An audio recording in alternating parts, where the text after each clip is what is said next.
Gaano karami po mga pamilya nagkakasira ang magkakapatid, magkakamag-anak, maging mag-asawa, mga in-laws dahil sa kadaldalan, dahil sa katabilan, dahil sa pagpapakawala ng mga salita na mas minamabuti pa dapat na hindi pakawalan.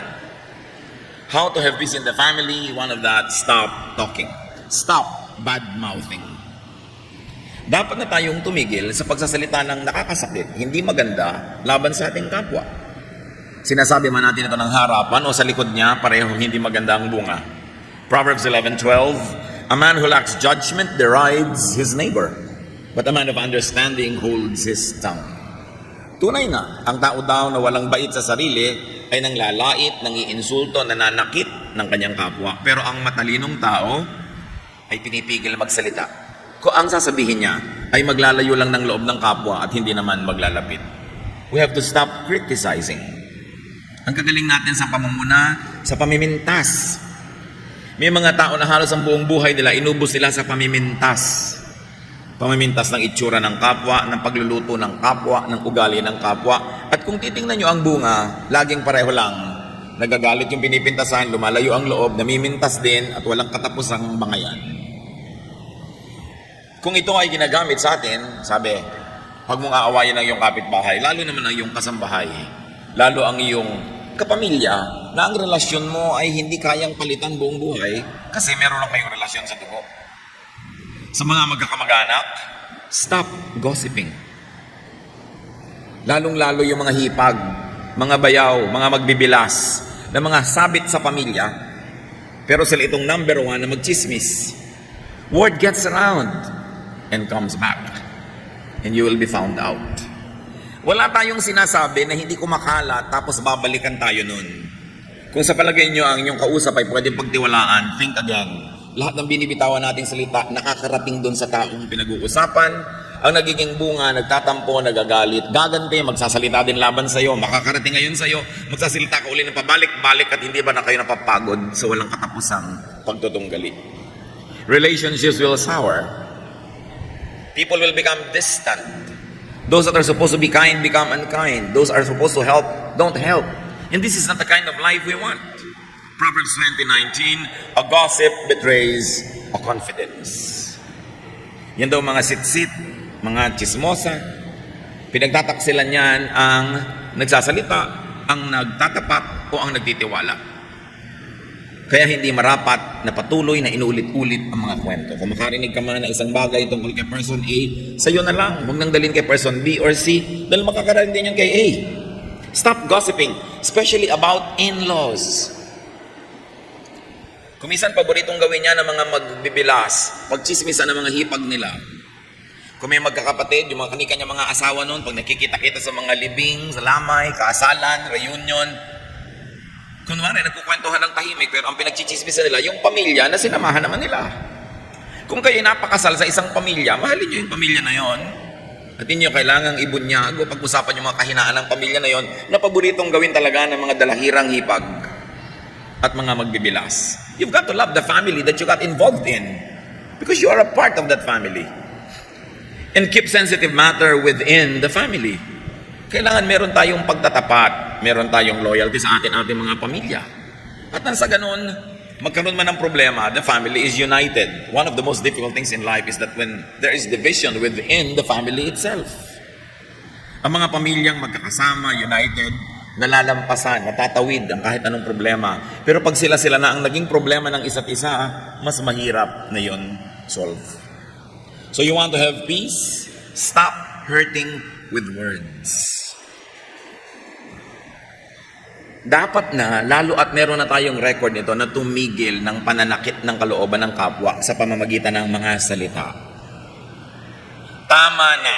Lalo kung kayo above 40 or 50, talagang dapat natuto na tayo sa buhay. Tama na ang mga parinig. Dahil nakakainis yan. Tama na ang mga pasaring, ang mga parunggit, at mga pahaging, mga padaplis, o kaya diretsong mga patama. Tama na ang pambabara. Merong mga member ng family natin ang hilig mambara. Pag may mali ka, babarahin ka. Pag may sinabi ka, babarahin ka. Tama na ang panghihiya. We must stop hurting people's feelings with what we say. Yes, there is freedom of speech. Yes, you may say what you want to say, but do you really want to alienate people from you? Do you really want to insult or hurt people so that you can say your truth? If it's true at all. And even if it's true, it doesn't entitle you to declare it anytime, any moment, anyhow. Because for everything there is season and a time for every matter under heaven. Sabi ng Desiderata, speak your truth quietly. Hindi kailangang ipagsigawan. If you're correcting somebody, if you're opposing somebody's idea, it doesn't to be in front of everybody, especially in an ancient setting where people are sensitive, where it is important to save face. Proverbs 12:18, reckless words pierce like a sword, but the tongue of the wise brings healing. Pag daw hindi iningatan ng pagsasalita, pagpadalos-dalos, daig pa ng mga salita ang matatalim na mga espada na sumusugat, na pagdurugo ang ating kapwa. Pero ang tao daw matalino, pag binitawan ang salita para magpagaling. Hindi para manakit, hindi para lumala. Why hurt others with your mouth when you can heal wounds with the same mouth? What will you really get? What kind of satisfaction or pleasure or happiness will you get out of hurting people, embarrassing people, and becoming disrespectful? Stop talking too much. You want world peace? Just got to have what you say. Peace will be achieved. Proverbs 10:19, when words are many, sin is not absent. But he who holds his tongue is wise. Control the urge to talk negatively about others. Control the urge to talk negatively to others. In this kind of setting, unsaid words are treasures. Released bad words are garbage and pollutants. Ang mga pangit, masakit na salita na hindi natin binibitawan ay parang kayamanang itinatago mo. Pero ang mga pangit at masakit na salita na binitawan mo na ay parang basurang ikinalat mo na. At kahit anong sorry, kahit anong gawin mo later on, nakakalat na, hindi mo na mababawi. Isang senyales ng kamangmangan ng foolishness, yung pagsasalita ng hindi iniingatan. Yung ipinagyayabang mong ako, pag inisip ko, sinasabi ko. Yung pagka naisip ko, talagang ibubulalas ko. Bakit? Ganun ang iniisip ko sa kanya, sasabihin ko, I'm sure marami kang kaaway. I'm sure kukonti magmamahal sa'yo. Hindi ipinagmamalaki yun. Dapat pigilin yung ganong kate ng dila. And next, to stop talking too much is to stop nagging. May mga tao nakakasakal kasama, nag ng nag, takatak ng bibig, walang tigil. Do you know that nagging is trespassing? Because the sound of your voice enters the private ears of people around you. Paglampas yan sa iyong mga boundaries. And stop nagging, especially if you are being ignored, unheeded, exactly because you nag. Alam niyo po ba na maraming bungangera talagang hindi pinapakinggan kaya lalong nagbubunganga. Ang hindi nila naaalala, kaya nga sila hindi pinapakinggan dahil naiinis sa pagbubunganga nila. Na yung hindi pagsunod sa kanila at hindi pagbibigay sa kanila isang uri ng rebellion o paglaban. Kung pagbubunganga ang ginagawa natin, siguro meron tayong gustong achieve. Meron tayong gustong magawa, makamit. Pero pagka hindi nagwo-work, if your nagging doesn't bring the product that you want, then you've got to change your approach. Kung yung asawa nyo hindi nagbabago ka na dapat baguhin nyo ang inyong style. Kung hindi nagbabago ang inyong anak, ang inyong sino man sa kananag, change your style. Now, people who are being nagged, why don't you help this person to stop nagging by giving her or him what he wants? Many people nag because they don't get what they want. Maybe sometimes they are right. And it is also to your credit if you make them stop talking by listening to them if they are right. Pero dapat tumigil tayo ng sobrang pagmamalabis ang bunganga. Kung talagang meron tayong gustong sabihin sa ating kapwa, isang tahimik, payapa, matalinong usapan, walang emosyon, walang sigawan, walang paronggit, sabihin nyo ang inyong niloloob. At nang masabi din naman ng tao ang kanyang iniisip. At tapos ang tama na, huwag nyo na ulit-ulitin na inag. Makakainisan lang kayo. Maraming mga tao, tumanda na lang, hindi pa natututo. Lahat ng naiisip sinasabi, pero tingnan nyo, may talab ba? Nakukuha ko ba talaga yung gusto ko? Kabubunga nga. At kung nakuha nyo man, baka napilitan lang yung nagbigay, pinagbigyan lang kayo, huwag nyong asahang laging mangyayari uli yun dahil nagbunga nga kayo. Iba yung ibinibigay ng kusa. At iba naman yung pinipiga mo dahil ang kulit mo. Masarap yung may okasyon, hindi ka naman humihingi ng regalo, niregaluhan ka kusa. Kesa sita ka ng sita, bakit ako di mo niregaluhan?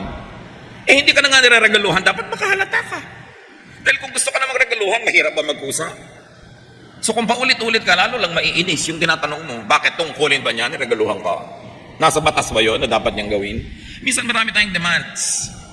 Bakit ako hindi mo dinadalaw? Bakit ako hindi mo giningitian? Bakit pagka akong kasama mo, tahimik ka lang? Ang tanongin natin sa sarili natin, ba't masaya siya pag kasama niyo yung iba, tapos pag kasama kayo, wala siyang gana? Ba't siya mabait sa iba, sa inyo hindi?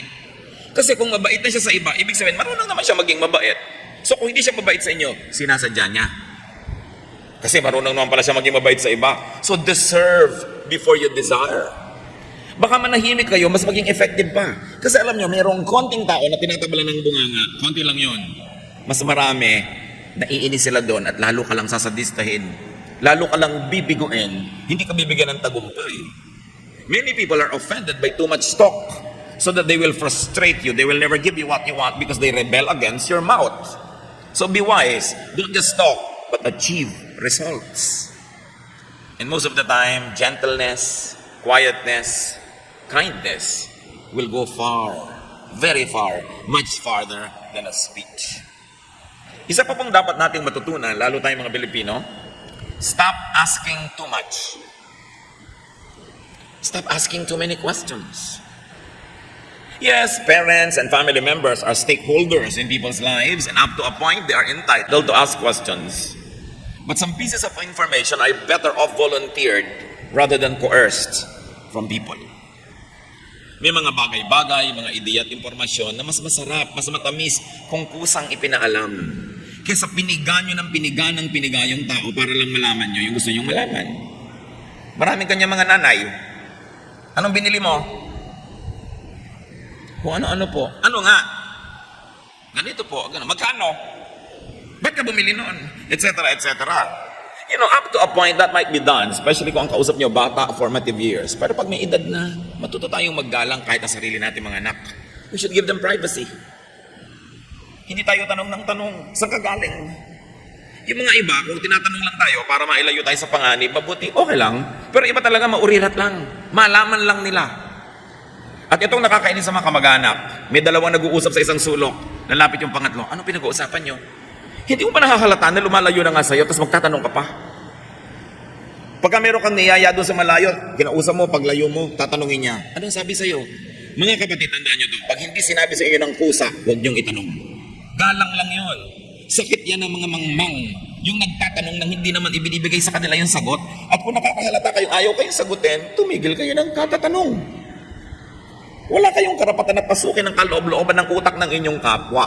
Kahit pa nga inyong asawa, kahit pa inyong anak, kahit pa inyong magulang, lalong-lalo kung di nyo naman talaga kaano-ano. Dahil kung gustong sabihin sa inyo ng tao ang isang bagay, hindi mahirap na kusain niya na sabihin. So maaaring hindi sinasabi dahil talagang sadya niya na ayaw ipaalam sa inyo. At mga kapatid, kung may araw ipaalam sa inyo, huwag nyo nang alamin. May dalawa kayong pinsan na namasyal, hindi kayo kasama. Bakit nyo paaalamin? Para sumama loob nyo? Tapos para magtanong kayo, ba't hindi nyo ako isinama? Exactly, kaya ka namin hindi isinasama kasi nagtatanong ka kung ba't hindi ka kasama. It doesn't work. Stop disrespecting people's privacy. Kahit ka nanay, kahit ka tatay, may hangganan. May paggalang ka dapat sa iyong kapwa. Huwag mag-urirat. At huwag laging sumabat sa usapan ng may usapan. Pagka mayroong taong nagte-text, huwag niyong silipin kung ano ang itine-text. At sa bahay niyo, kung may telepono, may tatawag, kinakausap yung isang tao, sikapin niyong lumayo para hindi niyo marinig. Hindi yung lalo pa kayong lumalapit, kunwari doon kayo naglalagay ng mga bulaklak, nagtatanggal ng mga alikabok, para talaga marinig niyo. Ugali talaga yan ng mga mangmang. Kung meron tayong paggalang sa sarili at sa ating kapwa, pag may nag-uusap at naririnig mo at hindi ka kasama sa usapan, gumagawa ka ng paraang lumayo para di mo marinig. Respeto ang tawag doon. Importante. Pag may nakita ka nakikipag-usap, lumayo na, paglapit sa'yo mo, bakit? Sino yung kausap mo? Hintayin mo mong ikwento sa'yo kasi pag hindi ikinwento, hindi yung para sa'yo. Proverbs 20:19, avoid a man who talks too much. And if you're going to avoid somebody who talks too much, all the more that you avoid somebody who asks too much. Maraming mga tanong na hindi dapat itinatanong. May ipinapagawang bahay yung isang tao, mapapadaan kayo, tatanong agad, magkano na nagagastos mo? Anong pakialam mo? Magtanong ka lang kung magdo-donate ka. Pag sinabing kapos na nga kami, nalaman mo, may padanagutan ka na tuloy ngayon. O teka, ito yung savings ko, bibigay ko sa'yo. Doon ka pala magtanong. Pero kung hindi ka magbibigay, huwag ka magtanong. Ang dami-dami natin itinatanong sa kapwa, magkano sweldo ng asawa mo sa Saudi? Anong pakialam mo doon? Ang dami nating mga kamangmangan na dapat tayong magising, mga nakakainis na ugali ng ating lahi. Sobrang manghimasok sa buhay ng may buhay. No? Para may sarili na yung mga tao, private transaction nila yon, hayaan natin sila. Di ba kayo masasarapan nung nananahimik kayo biglang may lalapit? Alam mo, kanina nakausap ko si ganon, ganito na pag-usapan namin. Bino-volunteer. Ibig sabihin, gusto nila talaga kayong isali. Gusto talaga kayong pagtapatan, o kaya ay hingi ng inyong opinion. Kasi alam niyo mga kapatid, pag ang ugali natin masyadong maurirat, matanong, laging masalita, ang tendency lang ng kapwa, paglihiman tayo. Layuan, iwasan. Gusto niyo ba yun? You want peace in the family? Stop talking back. Especially when you're in a foul mood. We all have moods. And peace in the family is promoted and kept when you allow people to have their moods and you don't have the same mood at the same time. When somebody's angry, try not to be angry or angrier. Let the person be angry for now. Bukas ka na. Pila-pila, kanya-kanyang panahon. Hindi mabuti yung nagsasagutan. When people in the family, when people in a certain circle of friends are in a bad mood, it's better to be quiet. Pag galit tayo, pag masama ang ating loob, ang gusto natin ibulalas. Hindi mabuting approach. Nasaktan ang loob mo, may gusto kang sabihin, meron kang panukala, sabihin mo pag hindi ka galit. Pakiramdaman mo rin yung kapwa mo kung maganda yung mood niya bago ka magsalita. Para ang kauwian ng usapan ninyo ay magandang solusyon, magandang bunga, hindi pagkakagalit. At pag may nagsalita na isang napakapangit na salita, ang tendency natin na mas daigin yon. Magkano ka? Sabi mo naman, doble mo. Pero wala tayong na-achieve. Ang maganda doon ay magkano ka? Oh, napakamura. Hindi mo dapat pagkakasayahan ng panahon. Tapos ang usapan. Proverbs 15:1, a kind answer soothes angry feelings, but harsh words stir them up. You know, anger is like fire, but unkind words coming from another person is like wind that fans the fire and makes it force. So avoid talking back, avoid answering back if your words would not be kind, if your words would not be conciliatory or diplomatic, if your words would embarrass others or hurt feelings or alienate people, better not talk. That is to your credit, that you could control your tongue for the sake of world peace. And in that case, just for the sake of family peace. So stop out-talking each other. May ipininta sa'yo ang iyong kapwa. So thank you for telling me. I'll try to study it. Perhaps I will improve. But if somebody criticizes you and you answer with an even harsher criticism, you know where it will lead to. So speak your truth quietly and in the correct time. Sa pamilya, mga kapatid, isa pa para tayo matahimik, stop talking down. Tama na yung pagsasalita na para kayo amo, para kayong poon, para kayong Diyos. Kahit kayo tatay, kahit kayo husband, kahit kayo nanay, kahit kayo wife, kahit kayo ate o kuya. Dumadating ang panahon, nagkakatabla-tabla na lang ang edad ng mga tao. Kasi pareho na lang sila ng alam, pareho ng mga karanasan. So yung mga dating pinopo ng mga ate, kuya, tatay, nanay, dumarating yung point na parang nagiging matalik mong kaibigan kesa sa parang mga sobrang mga superior. Hindi dapat nawawala ang galang sa magulang, sa mga nakakatandang kapatid, lalo't naging mabuting mga ate at kuya sila. Pero yung mga nakakatanda na mismo at matataas ang ranggo ang nagkukusang bumaba sa kanilang mga dambana at mga altar para maging mas maganda ang samahan. Well, it is true that the gap between parents and children, between elder brothers and younger brothers will narrow down in time. It is important to continue to be respectful to your elders, be they your brother or be your sister or be your parents. How can you be wrong when you're polite? How can you be wrong when you're diplomatic? Philippians 2:3, don't be proud, but be humble and consider others more important than yourselves.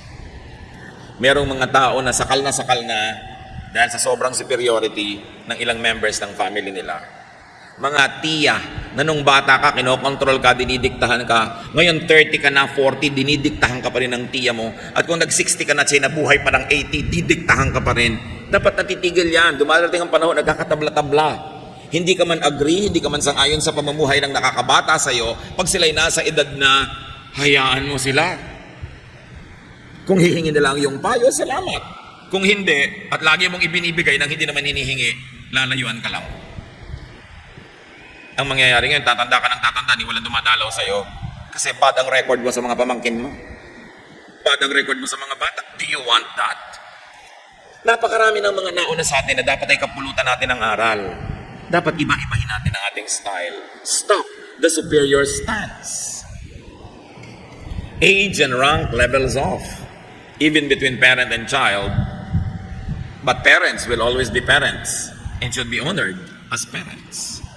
Remember, ang nagbo-volunteer na bumaba, yung nakakataas, pero yung nakakabata, yung mas nasa baba, huwag kayong mga sasampahin yung mga nasa taas at pakialaman sila at lampasan pa sila.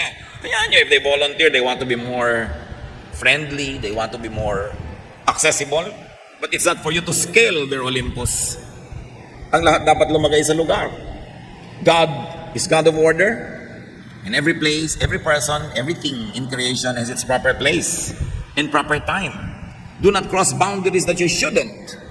Even cacti live in the desert. Deserts, flowers like orchids live in shades. Bougainvilleas live under the sun. We all have our places in the scheme of things. And it's important to know where you should stand. Those who take a superior stand must at least be caring and supportive. And must be good providers. Tandaan nyo mga kapatid, sa pamilya, nagpopoon-poonan ka, nagbo-boss-bossing ka, kung good provider ka. Ngayon, kung good provider ka na, hindi ka pa nagpopoon-poonan, better. Pero napakasama naman nung hindi ka nga nagpo-provide, wala ka namang naitutulong, tapos kala mo ka kung sino dyan. Lalong wala yun sa lugar.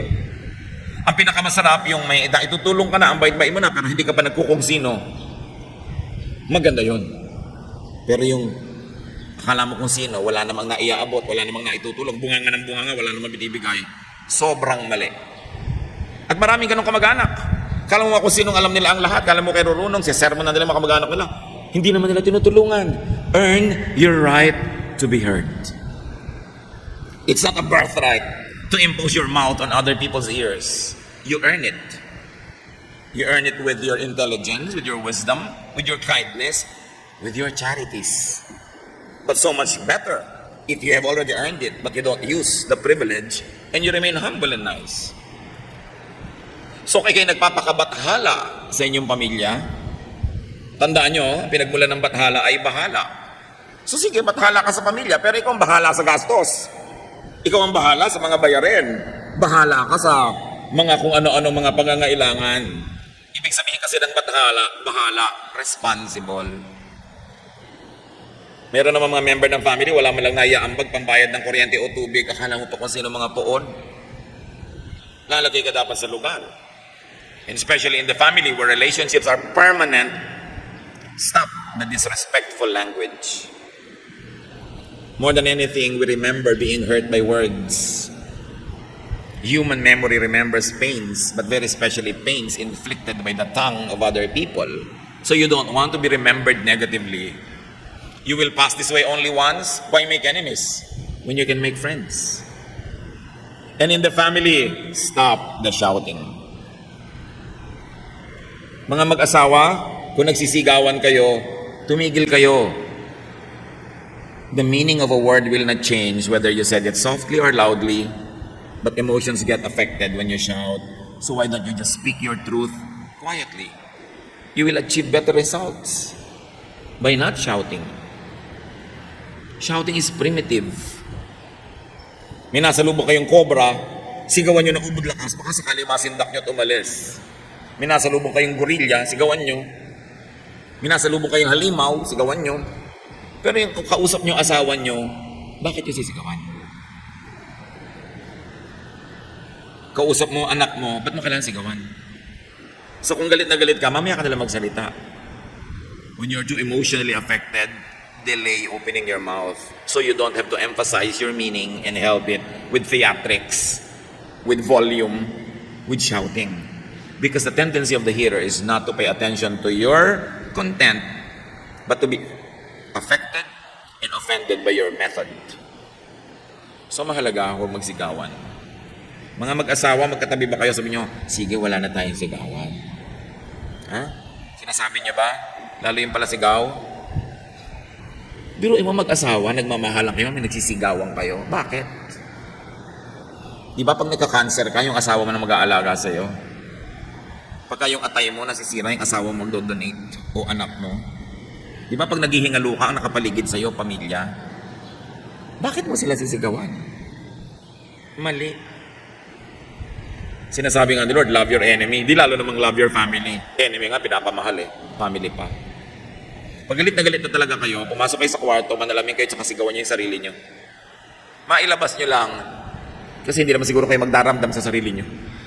Pero yung inilabas mo sa iba, pinagdaramdam nila yon. Huwag nyo sigawan, lalo mga bata. Natatakot, nasisira ang loob, nagtatampo. Hindi maganda ang bunga. Do not shout at your spouse. Do not shout at your children. And very especially, do not ever shout at your parents. Dapat, kung may sasabihin ka, sabihin mo ng banayad. Families, you want to have peace? Stop replaying old woes. Tigilan ng hukayin ng mga bangkay ng nakaraan. Yung mga dating sama ng loob, na yung nakikita-kita na lang inuungkat. Mga bangkay na naaagnas na, hinuhukay pa sa libingan, pinaglalakad muli. Philippians 3:13, but one thing I do, forgetting what is behind and straining toward what is ahead. Sabi ni Paul, alam niyo kung meron akong ginagawa, nililimot ko na yung nakaraan. Tapos na eh. Bakit ko pagagalitin uli ang sarili ko? Bakit ko pagagalitin uli ang mga katabi ko at mga kausap? Ano ang uuwian ng sasabihin ko na pabalik-balikan kong galitin ang sarili ko? Malulugi lang ako, magagalit lang ang kapwa ko. We should be wise. Stop the blaming. Tama na ang tuusan. Tama na ang sumbatan. Lalo't na isumbat nyo na minsan. Pag naisumbat nyo na, bayad na. Pag isinumbat nyo uli, kayo na yung may utang. Tama na yan. Dapat tayong tablan ng salita ng Diyos. Hindi nadidinig sa kanang tenga, lumalabas sa kaliwa. Igigiit pa rin natin ang katigasan ng ating mga ulo. Baliwala ang lahat. We should move forward. And stop provoking family members for showing their ugly side. Proverbs 15:1, a kind answer soothes angry feelings, but harsh words stir them up. Pag daw mabait, banayad, mapagpakumbaba ang ating sagot, galit man yung tao, huhu pa rin ang galit. Ang goal natin, magkasundo, hindi mag-away. So bakit ka magsasalita nung magpapagulo lalo at hindi magbibigay ng kapayapaan? So in the family, stop arousing people to anger, to envy, to jealousy. Kaya marami magkakapatid nag-aaway, sul-sul ng kani-kanya mga asawa, lalo tungkol sa manahan. Sabi, bakit ang kuya mo, namana niya yung bahay, ikaw, bulok na jeep? Asawa magsasabi nun. Asawa, hindi ka kasama sa pagpupundar ng mga kayamanan ng magulang ng asawa mo. Huwag kang makialam sa hatian. Nagkakagulo ang magkakapatid dahil sa sul-sul, ungot-ungot at iyak-iyak ng mga asawa. Yung dating masasayang magkakapatid na paghihiwa-hiwalay tuloy. Kung hindi mo pundar, huwag kang maghangad. Pero siyempre sasabihin ni asawa, ang mga anak mo, lugi. Siyempre props yung mga anak niya. Pero siya ang interesado doon. Kaya marami pong kumpanya na matatalino yung magkakapatid, puwera ang mga asawa sa pagraran ng kumpanya. This is the fastest way to destroy a company is to bring in all the in-laws. Kasi alam niyo ang magkakapatid, ano man ang mga kasalanan niya sa isa't isa, dahil magkakapatid, magkakapatawaran din niya. Magpapasensyahan din. Pero pag may sumaling mga sabit, yan ang nagtatanim, yan ang nagpapalikan ng gulo. Kung magtatayo na kayo ng kumpanya, magkakapatid, off-limits ang mga asawa para tahimik kayo. Pero sabi ng asawa mo, I'm business-minded, Daddy. I like to be involved. Sabi mo, magtayo ka dyan sa tabi natin ng make tusok-tusok the fish balls. Use that business, mag-business ka dyan, pero huwag kang sumangkot sa pamilyang ito kasi gugulo. Mahal kita, pero, you know, in-laws are like that. So ba't pakatalino kayo? Para ang tahimik ang pamilya. Galatians 5:26, let us not become conceited, provoking and envying each other. So stop talking in a harmful way. Ngayon sana mga kapatid, kung naririnig natin ito, huwag natin titigasan ang ating puso. Huwag natin gagalitin ang ating mga sarili. Ibaba ang ating loob. Tanggapin ang pagtutuwid ng mga salita ng Diyos. After all, these are all from the verses of the Bible. Huwag tanggihan. Buksan ang puso para mas sumarap ang buhay at mas maging kaiga-igaya tayo sa ating kapwa. So you don't only stop talking in a harmful way, but you help people stop talking negatively by inspiring them with your kindness, with your love, with your good manners. Inspire people to sanitize and beautify their language by sanitizing and beautifying your own. And do not tolerate harmful talk. When people come to you talking negatively about other members of the family, don't participate. Discourage it. Huwag makinig sa mga bulong-bulong. Maraming mga maghihipag, magbibilas, tumanda na lang, namatay na lang yung iba, magkakagalit pa. Gusto nyo yun? Dapat baguhin ang ating mga ugali. Psalm 1:1, God blesses those people who refuse evil advice and won't follow sinners or join in sneering at God. Pinagpapala ng Panginoon ang hindi nakikinig sa mga masasamang mga pananalita at sa mga salita ng makasalanan. Aming Diyos, turuan niyo po kami na i-apply ang mga salitang ito sa aming buhay. Forgive us, Father, if we have offended you and if we have done things that contradict the holiness of your words. Teach us to correct ourselves. Ituro mo sa amin, Panginoon, na baguhin ang aming pag-uugali, bata man kami o matanda, para ang nalalabi pang panahon ng aming buhay maging matiwasay, tahimik, payapa. Yung mga nasaktan namin at nagalit ay muling bumalik ang loob sa amin, lumapit ang kanilang loob. Dahil nakikita nilang kami nagbabago. Patuloy mo kaming baguhin ang aming mga buhay, Lord, baguhin ang inyong salita. At sa mga kapwa namin, sa aming mga kapatid na hindi itong problema dahil talagang mabanayad magsalita, mahinahon, masarap pakinggan ang mga sinasabi, salamat. Salamat sa ganong ugali na siguradong nagbibigay ng kapayapaan at magagandang bunga sa buhay ng mayroong ganong pag-uugali. Ituro mo sa amin na maging ganon kami, O Diyos. Teach us to continue to change from glory to glory so we can be more and more like your Son, Jesus. Pagbulay-bulayan natin ang mga salitang ito. In some moments of silence, reflect upon that which we have heard and ask God to give you wisdom to apply this in daily life. Patuloy niyo kaming turuan, Ama, sa ilang saglit ng aming pakikipagniig sa iyo ng tahimik. Pukawin mo ang aming loob.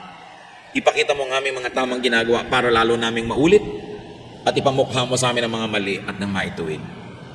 Magbulay-bulay tayo sa mandali.